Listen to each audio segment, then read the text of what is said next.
Hello friends, welcome to this educational platform. आप सभी का आपके अपने इस यूट्यूब चैनल पर स्वागत है। आज के इस वीडियो लेक्चर के माध्यम से हम लोग डीएलएड सेकंड सेमेस्टर के एग्जाम को ध्यान में रखते हुए एक मॉडल पेपर देखेंगे। तो ये मॉडल पेपर के बहुविकल्पी प्रकार के प्रश्न आपके सामने लिखे हैं, इनको सॉल्व करिए। और अगर आप लोगों को चैनल पर कंटेंट पसंद आता है, वीडियोस पसंद आते हैं, तो आप लोग अपने मित्रों में जरूर शेयर करें और सभी मित्रों को लगातार चैनल से जोड़ते रहें, चैनल के बारे में बताते रहें, अपने डाइट में, कॉलेज में या ग्रुप में, रिलेटिव्स में चैनल को शेयर जरूर करते रहें, ठीक है। क्योंकि इस चैनल पर आने वाले भविष्य में हर प्रकार के कोर्सेज कराए जाएंगे, तो आप सभी के लिए बहुत महत्वपूर्ण होंगे। तो आप लोग इसको अभी से शेयर जरूर करें। तो चलिए देखते हैं। क्वेश्चन नंबर 1 में आपसे कहा गया है दो असमान परिमेय संख्याओं के मध्य परिमेय संख्याएं कितनी होंगी। कभी भी दो परिमेय संख्याओं के मध्य परिमेय संख्याएं पूछी जाए तो वो अनंत होती हैं। कभी भी जैसे कहा जाए 2 और 3 के बीच कितनी परिमेय संख्या है, तो अनंत है। 2/5 और 3/5 के बीच कितनी परिमेय संख्या है, अनंत है। कितनी भी कैसी भी परिमेय संख्या लिखी हो, जैसे 1/7 और 3/8 लिखा है, और ये कहा जाए कि इनके बीच में कितनी संख्याएं आ सकती है परिमेय संख्या, तो अनंत परिमेय संख्या आएगी। कैसे होता है, इस चीज को मैंने चैप्टर में आपको डिटेल में पढ़ाया है। हर एक क्लास आप लोगों के लिए चैप्टर वाइज क्रम में अवेलेबल है। प्लेलिस्ट में जाकर के आप देख सकते हैं, पूरे चैप्टर डिटेल में पढ़ाए गए हैं। एग्जाम स्पेशल क्लासेस अलग दी गई हैं, उनको अच्छे से पढ़िए और जो भी डाउट हो उसके बारे में पूछते रहिए। तो दो परिमेय संख्याओं के बीच अनंत परिमेय संख्याएं होती हैं, वो चाहे समान हो चाहे असमान हो, ठीक है। इसके बाद नेक्स्ट क्वेश्चन है -21 का उत्तरवर्ती। -21 का उत्तरवर्ती, देखिए उत्तरवर्ती या अनुवर्ती जो होता है वो आगे की संख्या को रिप्रेजेंट करता है, उसमें एक जोड़कर मिलता है। जैसे मैं आपसे कहूं 25 का उत्तरवर्ती, तो एक बढ़ा दीजिए 26। 25 का पूर्ववर्ती कहा जाए तो 24। अगर कहा जाए पूर्ववर्ती, ठीक है, तो पूर्ववर्ती का मतलब हुआ 24, एक कम कर देना है। और उत्तरवर्ती वर्ड अगर बोला जाए, उत्तरवर्ती वर्ड अगर पूछा जाए तो उसमें +1 करना है और इसमें -1 करना होता है, ठीक है। तो किसी भी संख्या में अगर उत्तरवर्ती पूछा जाए तो +1 करेंगे। +1 करने पर आप देख रहे हैं प्लस माइनस माइनस, तो माइनस का 20 आएगा। जब आप इसमें प्लस, जनरली लोग सोचेंगे 21 में एक बढ़ा दे 22, तो -22 को आंसर करेंगे, ऐसा नहीं है। बल्कि आंसर क्या होगा, -20, ठीक है। ये ए पार्ट इसका राइट आंसर होगा। कभी भी ऐसा पूछा जाए तो इस बात को ध्यान रखिए, उत्तरवर्ती में एक बढ़ाइए, पूर्ववर्ती में एक घटा दीजिए। नेक्स्ट क्वेश्चन आपके सामने है 1.5y - 7 = 0.5y का हल क्या होगा, यानी इसमें y का मान क्या होगा। तो ऐसे प्रश्न को y एक तरफ कर लेंगे, संख्या को एक तरफ कर देंगे। तो संख्या 7 है, उसको उधर भेज दें और ये y वाला 0.5y को इधर ले आए। तो इधर पहले से 1.5y ये वाला है ही, ये इधर आएगा, तो इधर प्लस में 0.5y है, इधर माइनस हो जाएगा 0.5y, और बराबर ये -7 उधर भेज रहे हैं तो वो प्लस का 7 हो जाएगा उधर, ठीक है। अब देखिए 1.5 में 0.5 माइनस होगा तो सिर्फ 1 बचेगा। आप सभी जानते हैं 1.5 में 0.5 करेंगे तो 1 ही बचने वाला है। तो इसका मतलब ये 1y बचेगा और इधर 7। इसका मतलब 1y लिखने का मतलब 1 की कोई जरूरत नहीं लिखने की, 1 को लिखें या ना लिखें वो y ही हो जाएगा। भाई y गुणे 1 में y ही हो जाएगा, y एकम y। 1 से किसी भी संख्या को गुणा करो तो वही की वही संख्या रहती है, इसलिए 1 का कोई मतलब नहीं। तो y बराबर 7 ही इस प्रश्न के लिए आंसर हो गया। तो आप देख रहे हैं यहां पर y बराबर 7 हो जाएगा। तो इस तरीके से इस प्रश्न के लिए y का सॉल्यूशन 7 हो गया। तो आपको ऐसे प्रश्न समीकरण, सरसमीका आदि में पूछे जाते रहते हैं, तो इनको आप ध्यान से देखिए, समझिए। नेक्स्ट परिमेय संख्या -12/15 -12/15 के समतुल्य संख्या क्या। देखिए जब समतुल्य संख्या निकाली जाए तो या तो उसको आप जितना रेड्यूस हो रहा हो, यानी जितना कट करके सरल हो रहा हो, सरल कर दीजिए। एक तो आप तरीका ये देखें सरल, जैसे 3 के पहाड़े में दोनों आता है, 3 चौके 12, 3 5 15। अब -4/5 आया, ये आगे कटेगा नहीं, क्योंकि किसी भी एक पहाड़े में दोनों नहीं आएंगे, 4 और 5 दोनों अलग अलग चीजें हैं, तो इतना ही रह जाएगा। अब इससे आगे सरल होगा नहीं, यही इसकी समतुल्य संख्या हो गई, जो कि बी पार्ट में दी गई। कई बार क्या होता है कि जैसे -3/5 आपको दिया गया और कहा कि इसका समतुल्य संख्या बताइए, और ऑप्शन में इसमें कुछ गुणा कर दिया, जैसे मैंने 5 से ऊपर भी 5 से नीचे भी गुणा कर दिया, तो -15/25 आ गया। तो ये -15/25 भी 3/5 की समतुल्य संख्या है। अगर ऊपर नीचे समान संख्या से गुणा कर दे, जैसे 5/3 है, इसमें 2 से ऊपर भी 2 से नीचे भी किया, तो -6/10 हो जाएगा, -6/10। तो ये -6/10 -3/5 की समतुल्य संख्या है, या ऐसा कहे कि -6/10 की -3/5 भी समतुल्य संख्या ही है। यानी कि -6/10 को अगर आप काटेंगे तो 2 3 6 2 5 10 आएगा -3/5। ये दोनों एक दूसरे के समतुल्य संख्या है, -6/10 और -3/5। यानी समतुल्य संख्या का कॉन्सेप्ट आप समझ गए होंगे कि उसमें समान संख्या से गुणा ऊपर नीचे करके भी प्राप्त किया जा सकता है, या उस दी गई संख्याओं को सरल करके भी किया जा सकता है, जैसे आपका ये तरीका था। तो इन बातों को आप ध्यान रखें। नेक्स्ट क्वेश्चन नंबर 5, -2 सही 1/7 का योगात्मक तत्समक क्या होगा। अब देखिए, योगात्मक तत्समक की बात जब की जाएगी तो योगात्मक तत्समक में क्या होता है कि आपको ऐसी संख्या लिखनी है जिसको जोड़ने पर वो चीज 0 हो जाए। जैसे 5 का योगात्मक तत्समक क्या है, तो -5, इसको जोड़ेंगे तो 0 होगा। भाई 5 और -5 0 होगा। -3 का क्या होगा, तो +3, क्योंकि इनको आप जोड़ेंगे तो फाइनली 0 आएगा, -3 और +3। तो एक संख्या प्लस में हो तो उसका बस माइनस की संख्या ले लेंगे, वही उसका योगात्मक, वैसे योगात्मक प्रतिलोम बोला जाता है। यहां तत्समक लिख गया है, तो आपको ये ध्यान रखना है योगात्मक प्रतिलोम कितना होगा।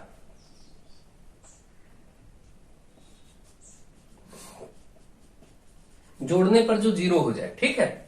तो इस तरीके से आप यहां पर क्या करेंगे, -2/7, 2 सही 1/7 को सरल करिए, 7 दूनी 14, 1 15, माइनस का 15/7, ये तो आप जानते हैं, इसको इससे गुणा करते हैं और ये जोड़ देते हैं। तो 7 दूनी 14, 1 15/7, माइनस बाहर था, माइनस बाहर रहने दीजिए, -15/7 आ गया। इसका +15/7 जो होगा वो इसका योगात्मक तत्समक होगा। ये आंसर आपका +15/7 सी पार्ट में दिया गया है। अगर कभी इसका पूछा जाता कि गुणात्मक प्रतिलोम, -15/7 का गुणात्मक प्रतिलोम, तो देखिए ये तो था योगात्मक कि चिन्ह बदल दिया, माइनस था तो प्लस वाला चिन्ह कर दिया, बस ये योगात्मक तत्समक होता है, योगात्मक के केस में करते हैं। और अगर गुणात्मक की बात की जाए, गुणात्मक प्रतिलोम, तो ऐसे केस में क्या किया जाता है कि इसका गुणा करने पर 1 आना चाहिए, तो चिन्ह तो वही रखेंगे, तभी माइनस माइनस प्लस होगा। इसमें चिन्ह नहीं बदलते, बस संख्या को पलट देते हैं, 7/15 कर देंगे। इससे क्या होगा, 7 से 7 और 15 से 15 कट जाएगा, सब कुछ कट के 1 आ जाएगा। तो अगर कभी गुणात्मक प्रतिलोम पूछा जाए तो बस उस संख्या का चिन्ह वही रखिए, जो माइनस है तो माइनस रखिए, प्लस है तो प्लस रखिए, बस उसके अनुसार को पलट दीजिए। जैसे कहा जाए 3/11 का गुणात्मक प्रतिलोम, तो आप कहेंगे 11/3, बस पलट देना, ये गुणात्मक प्रतिलोम हो गया। 1/7 का तो 7/1 है ना, इस तरीके से 5 का तो 1/5, क्योंकि इसको गुणा करेंगे, भाई 5 का मतलब वो 5/1, तो इसको आप 1/5 कह देंगे। तो इसी तरीके से अगर कहा जाए 8 का गुणात्मक प्रतिलोम, तो 1/8, 1/11 का तो केवल 11, भाई 11/1 हो जाएगा ना पलट के। तो इस तरीके से ये सब गुणात्मक प्रतिलोम है, और बहुत ही बेसिक से इन सब चीजों को आप सभी जानते हैं। चलिए, आई होप आपको ये समझ में आ गया होगा। अब आगे बढ़ते हैं और अति लघु उत्तरीय प्रकार के प्रश्नों को भी सॉल्व करते हैं। अब आपके सामने अति लघु उत्तरीय प्रकार के प्रश्न लिखे। देखिए, क्वेश्चन नंबर 6 में आपसे डिमांड की जा रही है कि यदि किसी समबाहु त्रिभुज का क्षेत्रफल 400√3 है। देखिए, समबाहु त्रिभुज का क्षेत्रफल, तो पहले आपको सूत्र मालूम होना चाहिए। समबाहु त्रिभुज का क्षेत्रफल, समबाहु जिसकी तीनों भुजाएं बराबर होती हैं, ऐसा त्रिभुज। समबाहु त्रिभुज का क्षेत्रफल होता है √3/4 इंटू भुजा स्क्वायर, ठीक है, भुजा की घात 2। ये आपका सूत्र होता है, आपको ये याद होना चाहिए समबाहु त्रिभुज का क्षेत्रफल। अब इसके बाद आपको क्या दिया गया है, समबाहु त्रिभुज का क्षेत्रफल दे दिया गया, तो इधर समबाहु त्रिभुज का क्षेत्रफल लिखा है, उसकी जगह आपको दिखे दिया गया 400√3, तो आप इस तरफ रख दीजिए 400√3, और इधर का है √3/4 गुणे भुजा स्क्वायर। बस इसको सरल करना है, भुजा ज्ञात करनी। अब आपको मालूम है 4 ये बटे में है, तो इधर गुणे में आ जाएगा। पहले तो इसके साथ 400√3 के साथ ये 4 इधर आकर के गुणे में हो जाएगा, और ये √3 ऊपर गुणे में है तो ये नीचे बटे में आ जाएगा। तो इधर केवल बचेगा भुजा का स्क्वायर, √3 से √3 कैंसिल हो जाएगा, 4 चौके 16, 1600 इधर हो गया, और इधर भुजा का स्क्वायर यानी भुजा की घात 2। तो भुजा निकालेंगे, घात 2 दूसरी तरफ क्या हो जाता है, रूट हो जाता है, स्क्वायर रूट। अगर घात 2 है तो इधर वर्गमूल हो जाएगा। 16 का आप जानते हैं 4 हो जाएगा, और 2 जीरो इधर है तो इसका 1 जीरो हो जाएगा, मतलब 40 आ जाएगा इसका वर्गमूल निकाल के। तो भुजा आ गया 40 सेंटीमीटर, क्योंकि क्षेत्रफल सेंटीमीटर स्क्वायर में था। अब आपको भुजा मिल चुकी है, समबाहु त्रिभुज था, यानी कि तीनों भुजाएं जिसकी बराबर होती हैं। और इसके लिए भुजा जब मिल जाता है तो परिमाप का सूत्र बहुत सरल होता है। आपको समबाहु त्रिभुज का परिमाप पता होता है, केवल 3 गुणे भुजा होता है समबाहु त्रिभुज का परिमाप, और वो होता है 3 गुणे भुजा, क्योंकि तीनों भुजाएं बराबर हैं, तो 3 गुणे 40 यानी 3 चौके 12, 120 सेंटीमीटर। परिमाप को केवल सेंटीमीटर में लिखते हैं। 120 सेंटीमीटर इस प्रश्न के लिए परिमाप हो गया आपका आंसर। ठीक है, तो मुझे आशा है आपको ये प्रश्न समझ में आ गया होगा कि कैसे इसको लगाना है। इसमें केवल फॉर्मूले आपको पता होने चाहिए बस। तो ठीक है, आगे बढ़ते हैं और नेक्स्ट क्वेश्चन को सॉल्व करते हैं। नेक्स्ट क्वेश्चन नंबर 2 आपके सामने है। देखिए 2 पर घात x प्लस 1 बराबर यहाँ पर 16। इसमें बहुत बेसिक सा रूल काम करता है कि दोनों तरफ के आधार बराबर कर लीजिए। आधार का मतलब ये, जैसे ये आप देख रहे हैं a लिखे, इस पर हम कोई घात लगा दे m, इधर भी a ही लिख दे, इस पर कोई घात दूसरी लगा दे n, तो इसमें a आधार है और m घातांक है। यहाँ भी a आधार कहा जाएगा और n घातांक। अगर ऐसे दो संख्याएं बराबर में लिखी हो जिनके आधार बराबर हो, ये आधार के प्लेस पे बराबर हो, जो यहाँ लिखा हो वही यहाँ, तो घातें भी अपने आप बराबर हो जाती है। यानी आप अपनी तरफ से m बराबर n लिख सकते हैं, इसकी घात कुछ भी हो उसको बराबर लिख सकते हैं। जैसे मैं आपसे कहूं 2 पर घात x है और इधर 2 पर घात 5 है, तो आप देखेंगे अगर इनके आधार बराबर है तो ये भी बराबर होंगे। इसका मतलब आप x को 5 ही, x बराबर 5 आप लिख सकते हैं। तो इसी तरीके से यहां भी हम लोग करेंगे। इधर 2 की घात x प्लस 1 है, इसको ऐसे रहने दीजिए। इसको आप जानते हैं 2 गुणे 2 गुणे 2 4 बार लिख सकते हैं, तो 2 की घात 4 कह देंगे। भाई 16 को 2 गुणे 2 गुणे 2 गुणे 2 4 बार लिखेंगे, तो ये बोल सकते हैं। अब देखिए यहाँ भी 2 यहाँ भी 2, तो बिल्कुल इसी रूल से आप देख लीजिए, अगर यहाँ भी बेस बराबर है तो ये घातें बराबर होंगी। तो यहाँ पर घात है x प्लस 1, ये बराबर होगा इधर के 4 के, तो x बराबर निकालेंगे, प्लस 1 को उधर ले जाएंगे तो 4 में माइनस हो जाएगा, यानी x बराबर 3 यहाँ पर आंसर आ जाएगा। इस प्रकार से आपका उत्तर हो गया x बराबर 3। आई होप आपको ये बात समझ में आ गई होगी। अब इसमें कई प्रकार के प्रश्न बन जाते हैं। कभी कभी क्या होता है, ऐसा लिख देंगे जैसे 8 पर घात 2x है और इस तरफ आपका लिख दिया 32 लिख दिया। अब आपसे कहा कि x का मान बताइए, तो आप क्या करेंगे, आप इसको और इसको घातांक को आधार को बराबर करेंगे। तो अगर आधार को हम बराबर करेंगे तो क्या करेंगे, इसको हम 2 की घात 3 कह सकते हैं 8 को, भाई 2 गुणे 2 गुणे 2, और ऊपर 2x है वैसे रहने दीजिए। इधर इसको 32 को 2 की घात 5 कहा जा सकता है, क्योंकि 32 का अगर आप ऐसे एलसीएम करेंगे तो देखिए ये सब आपको करना आता है और ये आपका 5 बार में जाता है। तो ये हो गया। अब आप देखिए जब दो संख्याएं आपस में घात में हो, एक संख्या घात में हो और बाहर एक और संख्या घात में हो, तो घातांक की दोनों संख्याएं गुणा हो जाती हैं। यानी कि ये संख्या 3 और 2x गुणा हो जाएगा, तो 3 दूनी 6 हो जाएगा, 6x, और इधर 2 पर 5। अब आप देख रहे हैं यहाँ भी 2 यहाँ भी 2, और घातांक को बराबर कर सकते हैं हम, 6x को 5 के बराबर कह सकते हैं, जो कि रूल होता है, अभी मैंने समझाया। तो x बराबर 5/6, भाई इधर गुणे में 6 उधर जाएगा, बटे में हो जाएगा, यहाँ से x बराबर 5/6 आपका आंसर आ गया। तो ऐसे भी प्रश्न बन सकते हैं, घुमावदार करेंगे तो थोड़ा बहुत इस टाइप से कर देंगे बस, और बाकी क्या कर सकते हैं, कोई दिक्कत की बात नहीं। थोड़ा बहुत हेरफेर तो हर जगह मैथमेटिक्स में होता रहता है। नेक्स्ट क्वेश्चन नंबर 8, बहुत डिटेल में पढ़ने के लिए आप लोग चैप्टर वाइज में जाकर के चीजों को पढ़िए और बाकी अपनी प्रॉब्लम्स को बताइए, तो मैं उन पर वीडियोस अभी बना दूंगा आगे। 3, 5, x, 9 और 11 ये 5 संख्याएं हैं जिनके लिए समांतर माध्य दे दिया गया है 7। वैसे जनरली आपको समांतर माध्य का पहले तो सूत्र पता होना चाहिए। समांतर माध्य का जो बेसिक सूत्र होता है वो क्या होता है, आंकड़ों का योगफल बटे आंकड़ों की संख्या। जो आंकड़े दिए हों उनका योगफल, तो आंकड़ों का योगफल, योग या योगफल, और बटे आंकड़ों की संख्या, यानी कितने आंकड़े हैं उसे भाग कर दीजिए बस। ये आपका बेसिक सूत्र होता है। इसमें आप मान रखेंगे समांतर माध्य दिया हुआ है आपको 7 पहले से, तो समांतर माध्य की तरफ 7 रख देंगे और बराबर है, फिर सूत्र में बराबर लगाएंगे। आंकड़ों का योगफल मतलब ये जो दिए गए हैं इनका योगफल करिए, यानी 3 + 5 + x + 9 + 11, और बटे में आंकड़ों की संख्या 1, 2, 3, 4, 5 आंकड़े थे तो बटे में 5 कर दीजिए बस। अब ये 5 बटे में इधर आएगा, गुणे में हो जाएगा, 7 गुणे 5 हो जाएगा। जो चीज बटे में रहती है वो इधर गुणे में हो जाती है। ये जोड़िए 3, 5, 8, 8 और 9, ठीक, 9, 8, 17, और 17 और 11 कितना हो जाएगा, इस तरीके से जोड़िए, ज्यादा आसानी। 11 और 9 20, 20, 8, 28, तो 28 + x बटे 5, सॉरी 5 इधर आ चुका है इसलिए बटे 5 हटा दीजिए, 5 को मैं इधर ला चुका हूं, 7 × 25 35 हो जाएगा, बराबर उधर केवल 28 + x बचा। 35 में x इधर, 28 इधर आएगा, माइनस हो जाएगा, 35 में 28 माइनस हो जाएगा, तो x का मान 35 में 28 घटेगा 7 ही आ जाएगा। तो x की जगह भी यहाँ पर 7 होगा, ये आपका निकल के आ चुका है, ठीक। तो इस प्रकार से आपका आंसर हो गया इस प्रश्न का। तो आपको ऐसे ही इन चीजों को सॉल्व करना है और करना है।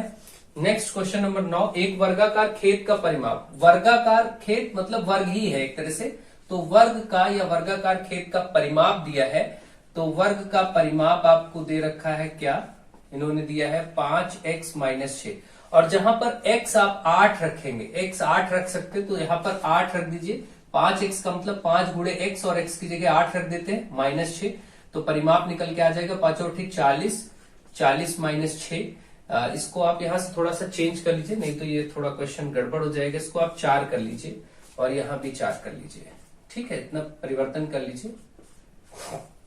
अब आप 40 में 4 घटाएंगे तो आएगा 36, तो परिमाप आपका आ चुका है 36, परिमाप वर्ग का आ गया 36 सेंटीमीटर। अच्छा, अगर परिमाप 36 सेंटीमीटर आ गया है तो अब क्या करना है, अब आपको यहां पर देखना है, यहां पर अब आपको ये करना है, क्षेत्रफल बताना है, ठीक है। तो परिमाप ये आ गया है, परिमाप होता क्या है, वैसे परिमाप का सूत्र अगर आप लगाएंगे तो वर्ग का जो परिमाप है उसका सूत्र होता है 4 गुणे भुजा। परिमाप आ चुका है 36, यहां रख दीजिए 36 बराबर 4 गुणे भुजा। इससे आप भुजा ज्ञात कर लेंगे। देखिए 4 इधर गुणे में है तो इधर 36 के नीचे बटे में आ जाएगा, 4 एकम 4 9 36, यानी कि भुजा आपकी मिल गई वर्ग की 9 सेंटीमीटर। अब भुजा आपकी 9 सेंटीमीटर आ गई। अगर कोई वर्ग है और वो 9 सेंटीमीटर, वर्ग की चारों भुजाएं बराबर होती हैं, 9 सेंटीमीटर का वर्ग है, तो इसका क्षेत्रफल निकालना बहुत ही आसान है, क्योंकि वर्ग का जो क्षेत्रफल होता है वो होता है भुजा की घात 2, और भुजा आ गई 9, 9 की घात 2 मतलब 9 9 81 सेंटीमीटर स्क्वायर। ये आपका आंसर हो गया क्षेत्रफल। ये आपसे पूछा गया था, इस प्रकार से आंसर निकल गया।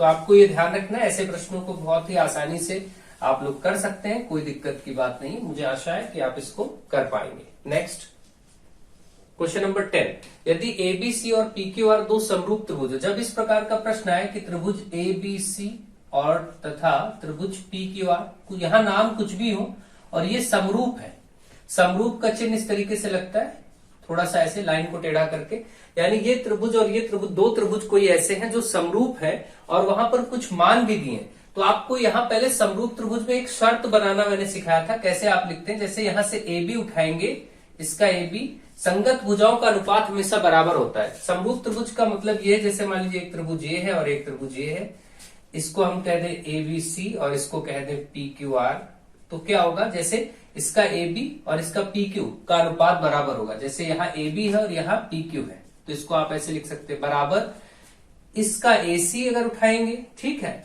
तो इसका पी आर लेना पड़ेगा। तो जैसे हम इसका ए और सी किनारे वाले नंबर ले रहे हैं, तो इसका भी किनारे वाला नंबर यानी पी आर लेना पड़ेगा।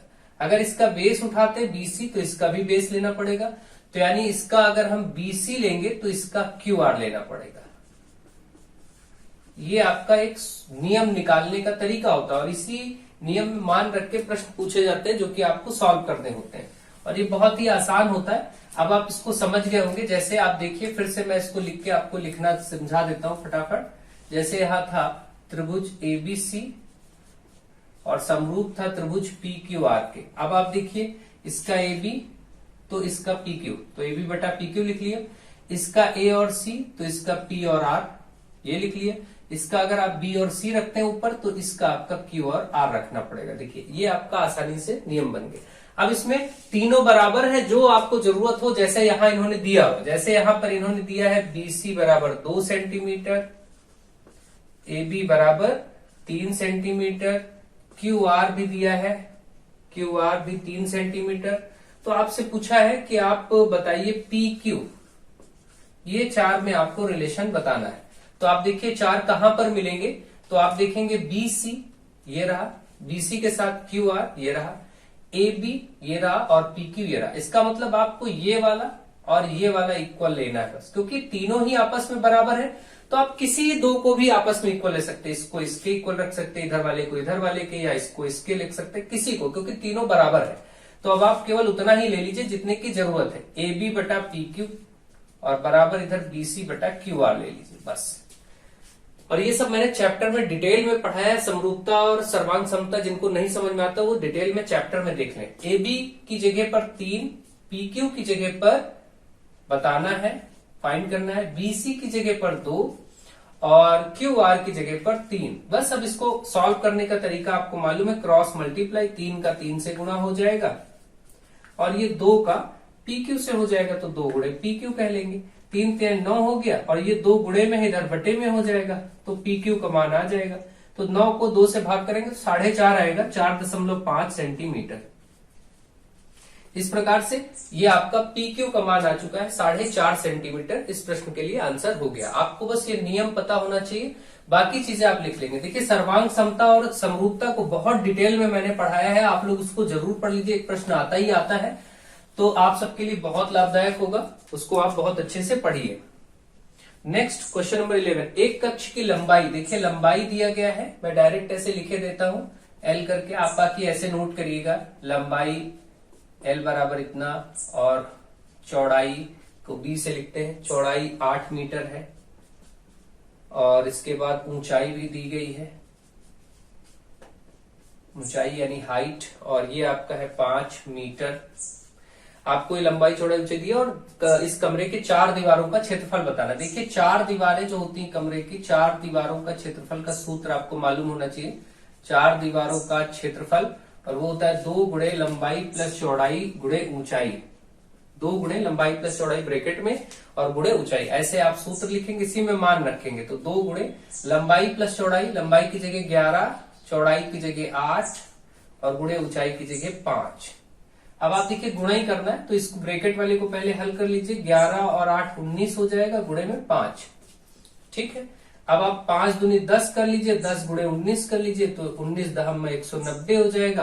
क्षेत्रफल है इसलिए सेंटीमीटर का स्क्वायर आप बोल देंगे, सॉरी मीटर में था इसलिए मीटर का स्क्वायर बोलेंगे, मीटर स्क्वायर, क्योंकि जिसमें दिया गया हो, सारी चीजें मीटर में थी, दीवार मीटर में होगी, तो इसलिए मीटर स्क्वायर। तो 190 मीटर स्क्वायर 4 दीवारों का क्षेत्रफल हो जाएगा। इस प्रकार से ये प्रश्न भी आपका सॉल्व हो गया।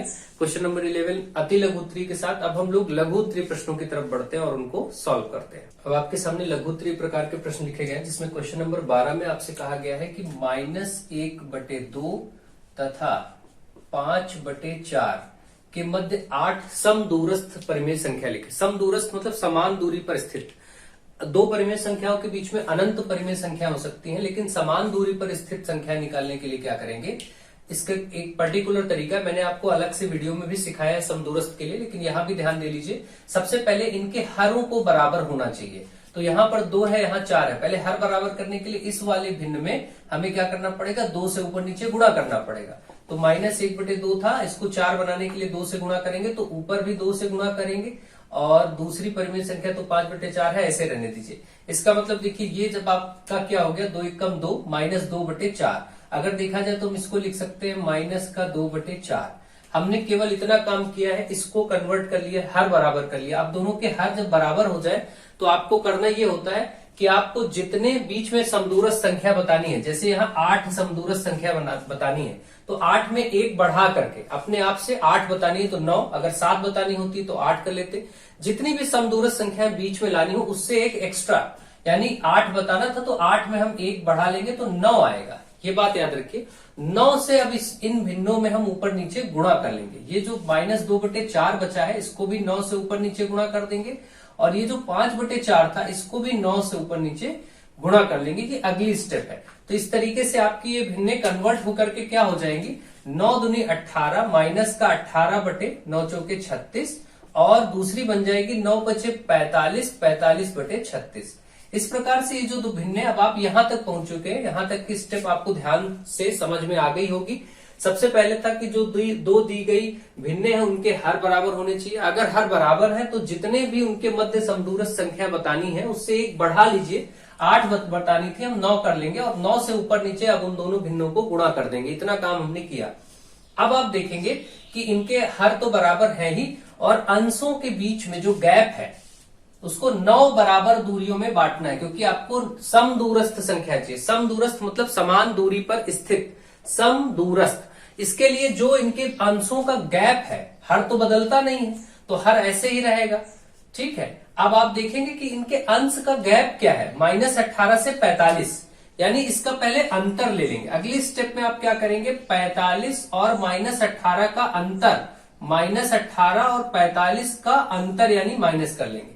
जो दो संख्याएं अंश में है, अगर ये माइनस ना होता तो हम सीधे 45 से 18 माइनस करते। अभी ये वाला 45 इसका अंश और इस भिन्न का अंश है -18, इन दोनों का अंतर लेना है, यानी 45 और -18 का जब आप अंतर करेंगे तो आपका आएगा 45 और ये माइनस माइनस हो जाएगा प्लस, और ये हो जाएगा 8 5 13, 4 1 5 1 6, 63, 63।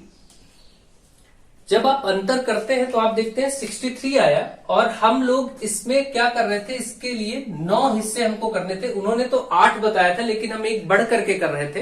तो उस 9 से अब इस 63 पे, यानी ये अंश का जो गैप है, अंश का ये जो गैप है -18 से 45, वो है 63 यूनिट का, 63 इकाई का।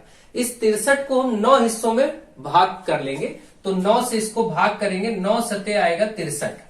ये आपको पता चल गया कि जो अंतर किया था वो था 63, लेकिन उस 63 को 9 हिस्सों में हम अपने माइंड में उसको गैप कर लेंगे, डिवाइड कर लेंगे, तो आएगा 9 सते 63 यानी 7। तो आपको ये पता चला कि यहां पर जो बीच का -18 से लेकर के और 45 के बीच में आपको जाना है, तो इसके बीच में 63 यूनिट थे और आपको 9 हिस्से करने थे, तो 7 7 करके आपको बढ़ना पड़ेगा, क्योंकि 7 9 63 होता है। आपने अभी देखा 9 से भाग कर लिया। अब ये जो आया है, अब आप इसको डायरेक्ट समझिए, ये जो 7 आया है, आपको करना क्या है, -18/36 लिखा ही है, इसमें क्या करेंगे, 7 आप बढ़ा लेंगे अंश में, तो अंश में +7 करेंगे तो कितना आ जाएगा, ये आपका आएगा -18 और +7 मतलब -11/36। ठीक है, फिर इसमें +7 करेंगे, जब इसमें +7 आप करेंगे तो -11 और +7 जब यहां पर आप करेंगे, भाई यहां भी +7 करना पड़ेगा, आगे ऐसे लिखते चले जाएंगे, +7 करते करते लिखते चले जाएंगे। तो जब -11 में +7 करेंगे तो आपका आएगा कितना, -4/36, क्योंकि 7 4 11 होता। फिर -4 में +11 करेंगे, तो जब -4 में +7 करेंगे तो क्या हो जाएगा, 3/36। ये चीज +7 करते करते फिर इसमें +7 करेंगे तो कितना हो जाएगा, 9/36। ठीक है, 7 3 10, 10/36। इस तरीके से फिर इसमें 7 बढ़ाएंगे तो 10 7 17/36। अब 17 में फिर 7 बढ़ाएंगे तो 17 7 24/36। 24 में 7 बढ़ाएंगे तो 24 7 31/36, और 31 में फिर 7 बढ़ाएंगे तो 38/36 हो जाएगा, 38/36। और फिर इसमें 7 बढ़ाएंगे, आप देखिए तो 38 7 45/36, और जो कि ये आपकी आखिरी संख्या है। तो ये विशेषता है, जब आप 7 7 बढ़ाते जाएंगे अंशों में, तो आखिरी में वही आ जाएगा जो यहाँ चाहिए था, 45/36 यहाँ फिर से आ जाएगा। अब आप देख लीजिए, यहाँ आपने 7 7 बढ़ाया, ये वाला आप हटा दीजिए, यहाँ लिखने की जरूरत नहीं है, इसको बस समझने के लिए मैंने आपको बताया था। अब आप देखिए, आपको समझ में आ गया होगा, ये मैं +7 जो कर रहा हूँ उसको हटा दे रहा हूँ। अब आप जरा इनको नोटिस करिए कि -18/36 और 45/36 के बीच में ये संख्या 1 2 3 4 5 6 7 8 संख्याएं अपने आप आ गई है। ठीक है, तो समदूरस्थ संख्याओं को ज्ञात करने का तरीका फिर से एक बार रिवीजन कर लीजिए। दी गई संख्याओं के हरों को पहले बराबर कर लेते हैं, जो कि लिख लिया। अब उसके बाद अगर हमें 8 भाग करने थे, 8 समदूरस्थ संख्या लिखनी थी, तो हम उससे एक बढ़ा करके यानी 9 से ऊपर नीचे गुणा कर देंगे। तो देखिए 9 से इसमें भी किया, और इसी तरीके से 9 से यहां भी कर दिया, इस वाले में भी 9 से गुणा कर दिया, इस वाले में भी 9 से ऊपर नीचे गुणा कर दिया, जो कि अब बदल के इस रूप में आ गया। अब इनके अंशों का गैप देख लेंगे कि अंश में अंतर क्या है, तो उसके लिए हम दोनों अंश का अंतर कर लेंगे। तो 45 और माइनस करेंगे, -18, इनको गैप करके देखेंगे तो आएगा 63। 63 जो आया उसको, जो आपने 8 से 1 बढ़ा के 9 हिस्से किए थे, इस 9 से इसको भाग कर लेंगे, माइंड में ही कर लीजिए, कोई दिक्कत नहीं। 9 सते 63, तो 7 यूनिट आया, यानी अब आप 7 7 बढ़ाते जाए, इन अंशों में +7 कर दीजिए, जो आया इसमें फिर +7 कर दीजिए, फिर जो अंश आया +7 करिए, फिर करिए +7। तो इसी तरीके से देखिए आप +7 ऊपर बढ़ते बढ़ाते बढ़ाते हम लोग पहुंच जाएंगे, फाइनली आखिरी में वही आ जाएगी संख्या दूसरी वाली जो यहाँ लिखी है। तो ये इन संख्याओं के बीच की 8 परिमेय संख्या अपने आप आ गई। अब देखिए क्वेश्चन नंबर 13, निम्न समीकरणों को हल कीजिए। 0.16 और इसको ब्रैकेट में लिखा गया 5x - 2 बराबर 0.4x + 7। इस समीकरण को हल करना है। तो ठीक है, इसको हल करने के लिए ब्रैकेट पहले सॉल्व होता है, तो ब्रैकेट के बाहर जो संख्या इससे अंदर गुणा करेंगे, इसको भी और इससे इसको भी, दोनों को गुणा किया जाएगा। तो 16 पंचे होता है 80, लेकिन 2 अंकों पर यहाँ दशमलव है तो यहाँ पर दशमलव लग जाएगा, तो 0.8 हो जाएगा। ठीक है, तो आप दशमलव के बाद 0 लिखने की कोई जरूरत नहीं होती, इसको आप हटा सकते हैं। पहले आपने क्या किया, 16 पंचे 80 किया, फिर 2 अंकों पर दशमलव गया तो 0.8x हो गया। फिर 16 दूना 32 होता है, माइनस में 16 दूना 32 लिखेंगे, 2 अंकों पर दशमलव है तो इसलिए यहां पर दशमलव लग जाएगा, बराबर यहां पर 0.4x प्लस 7। x वाले एक तरफ, बाकी संख्या एक तरफ, तो x वालों को इधर ले आइए। ये आपका 0.8x है ही, ये प्लस में इधर माइनस में हो जाएगा 0.4x, और ये संख्या उधर भेज दीजिए। उधर 7 पहले से है, तो माइनस का 0.32 0.32, उधर प्लस का 0.32 हो जाएगा। ठीक है, तो अब आप इसको क्या करेंगे, 8 में 0.8 में 0.4 माइनस होगा तो केवल 0.4 ही बचेगा। ठीक है, आप सभी जानते हैं 0.8 में 0.4 ऐसे हटाएंगे तो 0.4 ही बचेगा, तो 0.4x बचे, और इधर 7.32 हो गया। अब x निकालेंगे तो 7.32 बटे 0.4 हो जाएगा, क्योंकि यहाँ पर ये गुणे में उधर जाएगा, बटे में हो जाएगा। अब यहाँ 2 अंकों पर दशमलव, यहाँ 1 अंक पर दशमलव, तो इधर 0 बढ़ाइए, क्योंकि दशमलव के बाद आप 0 बढ़ा सकते हैं। अब आप दोनों दशमलव हटा दीजिए। ध्यान रखिए, इसमें कोई दिक्कत की बात नहीं। अगर ऊपर 2 अंकों पर दशमलव था, नीचे 1 ही अंक पर था, तो हम राइट साइड कितने भी 0 दशमलव के बाद बढ़ा सकते हैं, तो हम 1 0 बढ़ा के समान अंक करके हटा देंगे। अब आप देख रहे हैं यहाँ 732 बटा 40 ये दिख रहा है। 4 से पहले इसको काट दीजिए आप आराम से, भाग 40 से करेंगे आंसर आ जाएगा, लेकिन मैं आपको डायरेक्ट करना बता रहा हूँ। 4 से काटिए तो 4 एकम 4, 4 एकम 4 आपका बचेगा 3, 4 एकम 4 बचेगा 3, 33 हो जाएगा, 4 और 32, फिर 4 × 12। ठीक है, और बटे में है 10, तो ये हो जाएगा 18.3 सेंटीमीटर, क्या ये वैल्यू ही थी, तो ये 18.3 आंसर आ जाएगा। अब आप इसको भाग करेंगे तब भी आपका 18.3 आंसर आ जाएगा। ठीक है, आई होप आप इस बात को अच्छे से समझ रहे होंगे और इसको आप कर लेंगे। तो इस तरीके से ऐसे प्रश्नों को आप आराम से कर सकते हैं, कोई दिक्कत की बात नहीं होनी चाहिए। नेक्स्ट क्वेश्चन है, सलमा अपनी बहन रेशमा से 10 वर्ष बड़ी है। ठीक है, तो इस वक्त जैसे सलमा और रेशमा 2 के बारे में बात की जा रही है, तो सलमा की आयु और रेशमा की आयु, ये 2 बहनें हैं जिनकी आयु के बारे में बात की गई है।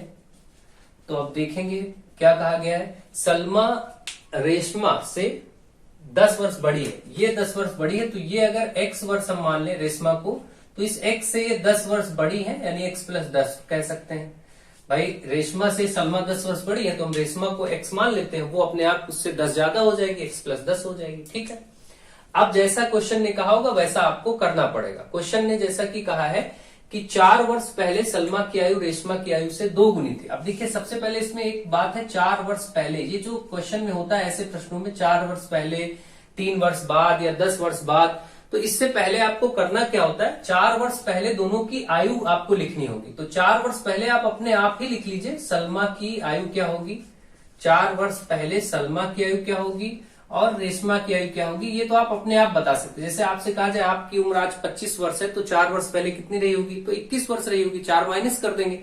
इसी तरीके से इन लोगों की एज यहाँ पर है, हम क्या करेंगे, 4 वर्ष पहले लिखेंगे तो इसमें से 4 घटा देंगे, x + 10 था, इसमें से 4 घटा देंगे, और ये केवल x था, इसका भी 4 घटा देंगे, तो ये आपका आ जाएगा। देखिए x + 10 में से 4 जाएगा 6, x + 6 वर्ष, और इसका तो x - 4 ही रहेगा, ऐसे लिखा रहने दीजिए।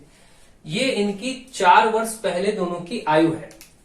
अब जो इन्होंने कहा था प्रश्न में, प्रश्नानुसार जो बात की गई थी उसको देख लीजिए। प्रश्न में क्या कहा गया था, प्रश्न में कहा गया था 4 वर्ष पहले सलमा की आयु रेशमा की आयु की 2 गुनी थी। तो जैसा कहा है वैसा ही लिखिए, सलमा की आयु 4 वर्ष पहले ये है, ये बराबर है 2 गुना किसका, रेशमा का, मतलब x - 4। साफ साफ देखिए, प्रश्न में कहा है 4 वर्ष पहले सलमा की आयु रेशमा की आयु की 2 गुनी थी, तो जैसा कहा है वैसा ही लिख दीजिए। सलमा की आयु मतलब ये वाली बराबर है 2 गुने के, 2 गुना मतलब 2 गुना का किसका, रेशमा का। बस ये लिख गया। अब इसी को हल कर दीजिए, आंसर हो जाएगा। तो ये 2 इससे भी गुणा होगा और ये 2 इससे भी गुणा होगा, तो 2 का x से होगा 2x और -2 चौके 8। अब संख्या एक तरफ, x एक तरफ, तो संख्या को इधर ले आइए, 6 के साथ ये +8 हो जाएगा, हम 8 को इधर भेज रहे हैं और इस x को उधर भेजे दे रहे हैं, तो 2x में x माइनस हो जाएगा, भाई इधर +x उधर माइनस हो जाएगा, तो केवल 1x बचेगा, 2x में 1x जाएगा तो 1 ही x बचेगा, 8 6 14। आप देख रहे हैं यहां से साफ पता चल गया x का मान 14 आ गया, और ये इनकी वर्तमान आयु आपने ऊपर मानी थी x बराबर 14 वर्ष। इसका मतलब ये 14 वर्ष की थी वर्तमान में रेशमा, और यहां पर x का मान रख दीजिए, x की जगह 14 रखेंगे तो 14 प्लस 10 मतलब ये 24 वर्ष की है। सलमा की आयु 24 वर्ष, रेशमा की आयु 14 वर्ष, दोनों की आयु निकल चुकी है आपके समक्ष। इस तरीके से ऐसे प्रश्नों को आप आराम से कर सकते हैं। मुझे आशा है कि आपको ये समझ में आ गया होगा, और ऐसे प्रश्नों का अभ्यास आप करते रहिए अच्छे से। बाकी कमेंट में बताते रहिए, जो भी प्रॉब्लम हो आपकी प्रॉब्लम दूर की जाएगी। नेक्स्ट क्वेश्चन, एक समबाहु त्रिभुज की ऊंचाई। देखिए समबाहु त्रिभुज की ऊंचाई, इनके सबके सूत्र आपको पता होने चाहिए। समबाहु त्रिभुज की ऊंचाई का सूत्र मैं बता देता हूं, √3/2 गुणे भुजा।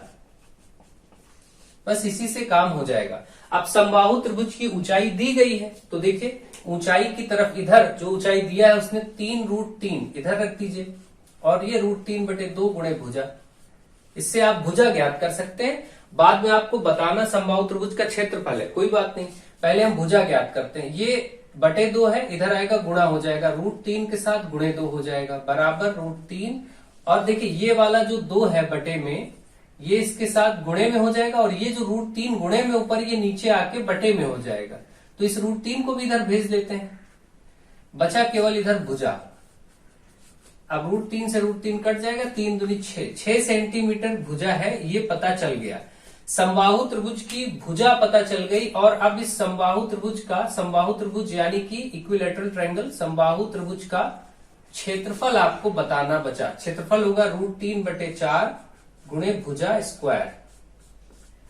अब आप देखेंगे √3/4 गुणे भुजा आपके सामने है 6, उसको रख दीजिए, 6 का स्क्वायर, तो √3/4 गुणे भुजा 6 का स्क्वायर मतलब 36, 4 एकम 4 9 या 36। आप देख रहे हैं 9 और √3 मतलब 9√3 लिख देंगे ऐसे, 9√3 का गुणा 9√3 ही लिख दिया जाएगा, और क्षेत्रफल सेंटीमीटर स्क्वायर में होता है, इसलिए ऐसे। ये आपका आंसर हो गया इस प्रश्न का। तो जो डिमांड थी वो आपकी क्लियर हो चुकी, पूरी हो चुकी है। इस प्रकार से 15 क्वेश्चंस हो चुके हैं। 16 का आप देखिए सॉल्यूशन। एक बर्तन में 7800 घन, अब ये कुछ भी डेटा यहां दिया हो तरीका वैसा रहेगा। एक बर्तन में 7800 घन सेंटीमीटर क्यूब पानी है। अब सेंटीमीटर क्यूब पानी और इसको लीटर में कन्वर्ट करना है, तो इसका तरीका ये होता है कि आपको ये मालूम होना चाहिए कि 1000 घन सेंटीमीटर बराबर होता है 1 लीटर के। ठीक है, घन सेंटीमीटर लिखेंगे तो क्यूब नहीं लिखेंगे। ठीक है, अगर सेंटीमीटर, देखिए आयतन को या तो सेंटीमीटर की घात 3 कहिए, या इस घात 3 को ही घन कहते हैं, या फिर आप इसको घन सेंटीमीटर कहिए, एक ही बात है। तो 1000 घन सेंटीमीटर बराबर 1 लीटर होता है। ठीक है, तो 7800 घन सेंटीमीटर कितना होगा, तो पहले आप 1 घन से, केवल आपको कुछ नहीं करना, 1000 से इसको भाग कर देना है, आंसर आ जाएगा। ठीक है, लेकिन करने का तरीका है कि आप समझ लीजिए पूरे। 1000 घन सेंटीमीटर में 1 लीटर होता है, तो 1 घन सेंटीमीटर में क्या होगा, 1/1000 हो जाएगा। तो आपको बताना है 7800 घन सेंटीमीटर, तो 1/1000 ये है ही, गुणे 7800 हो जाएगा। अब इसका सिर्फ 7.8 आ जाएगा आराम से आंसर, 7.8 लीटर। अब आप शॉर्टकट में याद रखिए, कितना भी आपको दिया हो, जैसे उसने कहा हो 5400 घन सेंटीमीटर या फिर सेंटीमीटर क्यूब में कितने लीटर होंगे, तो आप केवल इसको 1000 से भाग कर दीजिए, बस 1 2 0 कट गया, 54/10 मतलब 5.4 लीटर। अगर आपसे कहा जाए कि 2875 सेंटीमीटर क्यूब या घन सेंटीमीटर क्यूब में कितना लीटर होगा, तो 2875 को 1000 से भाग करिए, जो कि आपको सिर्फ 3 दशमलव लगाने हैं, 2.875। देखिए भाग करना बहुत ही आसान होता है, जितने जीरो हो उतने अंकों पर दशमलव लगा दीजिए इधर से, तो 2.8। इस तरीके से आप बहुत इजीली आप आंसर कर सकते हैं। कितने भी क्वेश्चन क्यों ना पूछे जाए, ऐसे आप आराम से कर लेंगे। मुझे आशा है आपको ये भी प्रश्न समझ में आ गया होगा। चलिए 17 और 18 नंबर क्वेश्चन और कर लेते हैं, जिससे ये मॉडल पेपर कंप्लीट हो जाए। अब आप लोग क्वेश्चन नंबर 17 और 18 देखिए, इसके साथ ही मॉडल पेपर कंप्लीट हो जाएगा। अगर आप लोगों को वीडियोस पसंद आता है तो अपने फ्रेंड्स में शेयर जरूर करें, ज्यादा से ज्यादा शेयर करें। देखिए क्वेश्चन नंबर 17 में आपसे कहा गया एक आयताकार मैदान की लंबाई 80 मीटर तथा चौड़ाई 60 मीटर है। ठीक है, तो अगर मैं यहाँ पर चित्र बना देता हूँ, अगर एक आयत है और इसकी लंबाई और चौड़ाई की बात की गई है कि लंबाई इसकी 80 मीटर है और चौड़ाई इसकी क्या है, चौड़ाई इसकी 60 मीटर है, मान लेते हैं ये आपको दिया गया है। अब आपसे कहा गया है कि इसके बीचों बीच लंबाई के समांतर 5 मीटर, लंबाई के समांतर 5 मीटर, मतलब इस तरीके से बीच में सड़क बनाई गई है लंबाई के समांतर, और ये जो इसकी चौड़ाई है ये 5 मीटर है। तो लंबाई के समांतर 5 मीटर है और इसके बाद आपसे कहा गया है कि चौड़ाई के समांतर लंबाई, इसमें बोला कि इसके बीचों बीच लंबाई के समांतर 5 मीटर तथा चौड़ाई के समांतर 3 मीटर। चौड़ाई ये जो 60 मीटर की है इसके समांतर जो सड़क गई है वो 3 मीटर है, यानी कि ये चौड़ाई आपकी 3 मीटर है केवल रोड की। तो इस तरीके से अगर ये 3 है तो बीच में यहां भी 3 रहेगा और ऊपर भी ये 3 रहेगा, 3 मीटर 3 मीटर। ये 5 है तो यहां पर भी 5 मीटर रहेगा और इधर भी 5 मीटर, मतलब ये बीच का जो भाग है ये भी एक आयत बन रहा है 5 गुणे 3 का, 5 मीटर और 3 मीटर चौड़ाई का। तो अब आपको करना ये होता है ऐसे प्रश्नों में जब भी आपके सामने आए तो इसमें आपको क्या होता है, रास्ता जो है वो पूरा देखा जाए तो ये पूरा क्षेत्रफल जो है ये सब रास्ता ही है, ये वाला भाग और ये वाला भाग सब पूरा देखेंगे, टोटल आपका रास्ता ही है। इसमें आपको दो तरह के आयत दिख रहे हैं, एक ये लंबाई वाला आयत, आप अगर ध्यान से समझने के लिए आप इसको मैं डायग्राम बना रहा हूं, इसकी 5 मीटर चौड़ाई है और लंबाई 80 मीटर ही लिया जाएगा क्योंकि 80 पूरा था, तो यहां भी सब 80 रहेगा और ये 5, तो 5 80। और एक आपका इस तरीके से खड़ी पट्टी में बना हुआ है दूसरा आयत, यहां पर देख रहे हैं जिसकी चौड़ाई 3 मीटर है और ये 60 मीटर चौड़ाई थी, है ना। देखिए ये आयत की 60 थी तो ये भी 60 होगा और ये 3 है, 3 मीटर चौड़ा रास्ता, तो इसलिए इसको 3 है। ये दो आयत आपको दिखते हैं। ऐसे केस में क्या होता है, मध्य में इसका भी हिस्सा आ जाता है और इसका भी हिस्सा आ जाता है, जहां दोनों क्रॉस कर रहे हैं। तो आपको जब इसमें सड़क का क्षेत्रफल निकालना होगा तो इसके लिए ध्यान रखिए, सड़क का क्षेत्रफल, वैसे तो क्या होता है इसका क्षेत्रफल और इसका क्षेत्रफल जोड़ देते हो जाता, लेकिन इस वाले भाग में भी ये बीच वाला हिस्सा पड़ रहा है और इस वाले भाग में भी बीच वाला हिस्सा पड़ रहा है, तो इसके लिए सड़क का क्षेत्रफल क्या होता है, इसमें क्या होता है, ये दोनों सड़कों का जो क्षेत्रफल है वो लिखेंगे। पहली सड़क का क्षेत्रफल, पहली सड़क का क्षेत्रफल प्लस दूसरी सड़क का क्षेत्रफल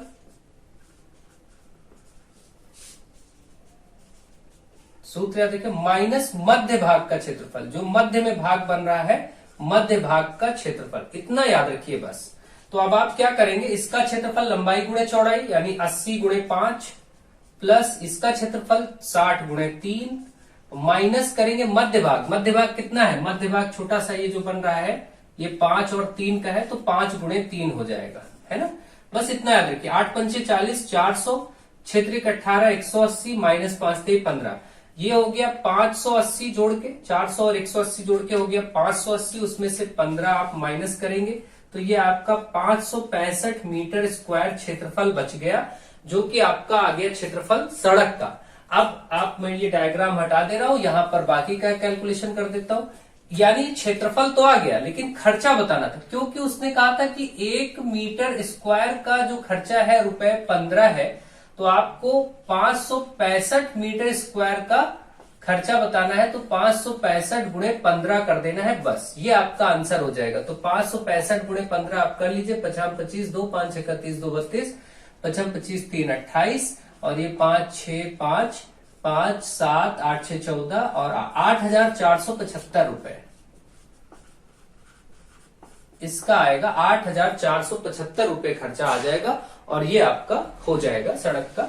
इस तरीके से ऐसे प्रश्नों को सॉल्व करते हैं और मुझे आशा है कि आपको ये बात समझ में आ गई होगी। अब चलिए लास्ट क्वेश्चन करते हैं और इसको देख लेते हैं। इसमें कहा गया सर्वांग समता और समरूपता की शर्तें लिखें। त्रिभुज की सर्वांग समता की शर्तें होती हैं, देखिए सर्वांग समता की शर्तों के लिए आपको लिखना होगा, आप सभी जानते हैं, कोण भुजा कोण, ये पहली शर्त होती है। दूसरी भुजा कोण और भुजा। तीसरी आपकी होती है कोण कोण भुजा, कोण कोण और भुजा। चौथी आपकी होती है भुजा भुजा भुजा, तीनों ही साइड साइड साइड साइड। और एक और होता है RHS यानी समकोण, कर्ण और भुजा, इसको हम RHS कहते हैं इंग्लिश में। ये साइड होता है, ये एंगल साइड होता है, ये साइड एंगल साइड और ये एंगल साइड एंगल। ये आपकी शर्तें होती है सर्वांग समता की। और इसी के साथ समरूपता की शर्तें अगर देखें तो समरूपता की शर्तें, दो ट्रायंगल समरूप होंगे, दो त्रिभुज, उसकी शर्त ये होती है कि या तो दो कोण, यानी सिर्फ आप ये बोल सकते हैं एकदम कोण, एक तो कोण समरूपता होती है, दूसरी समरूपता यहां से इधर ही लिख लेते हैं, दूसरी समरूपता इनमें से ही आप उठा सकते हैं। तो ये वाले में दो कोण आ गए तो ये हो नहीं सकता। अगर त्रिभुज सर्वांगसम है तो समरूप तो होंगे ही होंगे। यहां से आप ये उठा सकते हैं भुजा कोण भुजा, SAS वाला उठा सकते हैं, ये वाला पार्ट, और ये वाला आपको उठाने की जरूरत नहीं है। साइड उठा सकते हैं, साइड। इस तरीके से आप यहाँ पर इसकी सर्वांग समता की शर्तें बता सकते हैं। ठीक है, तो दो त्रिभुज सर्वांगसम होंगे, उसके लिए सबसे मुख्य शर्त तो यह होती कोण समरूपता। कोण समरूपता से ही आप आराम से दो त्रिभुजों को समरूप बता सकते हैं। इस प्रकार से अगर आप शर्तें लिख लेते हैं तो कोई दिक्कत नहीं। मुझे आशा है कि आपको ये चीजें समझ में आ गई होंगी, और इन चीजों को डिटेल में सर्वांग समता और समरूपता चैप्टर में पढ़ाया गया। जिन लोगों को प्रॉब्लम हो वो लोग चैनल पर जाएं, प्लेलिस्ट में देखें और प्लेलिस्ट में इसको बहुत अच्छे से समझें और करें। मुझे आशा है आपको सब कुछ बहुत अच्छे से समझ में आ गया होगा। आप लोग वीडियोस को लगातार शेयर करते रहिए। So thank you to all of you.